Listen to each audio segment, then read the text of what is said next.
या नवीन व्हिडिओमध्ये तुमचं स्वागत आहे। मी चंद्रकांत पाटील। आपण या व्हिडिओमध्ये पाहणार आहोत बांधकाम कामगारचा फॉर्म जर तुम्ही भरला असेल तो कधी एक्सेप्ट होणार आहे याची माहिती मी सर्वपणे या व्हिडिओमध्ये देणार आहे। मित्रांनो, बांधकाम कामगारचा फॉर्म जर तुम्ही अजूनपर्यंत भरला नसेल, तो अर्ज केला नसेल, तो अर्ज पूर्णपणे ऑनलाईन करायचा आहे आणि कशा करायचा याची माहिती मी डिस्क्रिप्शनमध्ये दिली आहे। डिस्क्रिप्शनमध्ये व्हिडिओची लिंक दिली आहे, जाऊन तुम्ही व्हिडिओ पाहू शकता। व्हिडिओमध्ये पूर्णपणे माहिती दिलेली आहे। आणि राहिलेली दुसरी गोष्ट म्हणजे 90 दिवस कामगारचा फॉर्म, जो 90 दिवस तुम्ही काम केलेलं आहे याचा फॉर्म तुम्हाला कधी, कुठे आणि कसा मिळणार आहे याचाही मी एक व्हिडिओ बनवला आहे, ज्याची लिंक मी डिस्क्रिप्शनमध्ये दिलेली आहे।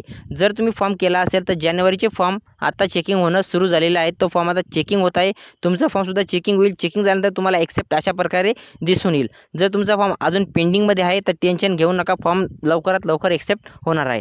जसा फॉर्म तुमचा एक्सेप्ट झाला, एक्सेप्टची प्रिंट घ्या, तुमच्या जवळच्या बांधकाम कामगार ऑफिसला जाऊन एक्सेप्टची प्रिंट दाखवा। तुम्हाला ते एक लेबर कार्ड बनवून देतील। आपल्या लेबर मित्रांसाठी लेबर कार्ड मिळेल। त्या लेबर कार्डच्या आधारे तुम्ही प्रत्येक सवलत तुम्ही बांधकाम कामगारची घेऊ शकता। जसं तुम्हाला आता भांडे वाटप झाले, पेटी वाटप झाली, प्रत्येक सवलत तुम्हाला मिळणार आहे। ते ऑफिस फक्त जिल्ह्यावरती आहे। जिल्ह्यावरतीच तुम्हाला त्या जी कार्ड मिळणार आहे ते फक्त जिल्ह्यावरती मिळणार आहे। तालुक्यावरती सुद्धा आता ऑफिस आलेले आहेत, पण तालुक्यावरती तुम्हाला कार्ड मिळणार नाही आहे, याची नोंद तुम्ही घ्यायची आहे। या व्हिडिओमध्ये आज एवढंच। भेटूया पुढच्या व्हिडिओमध्ये।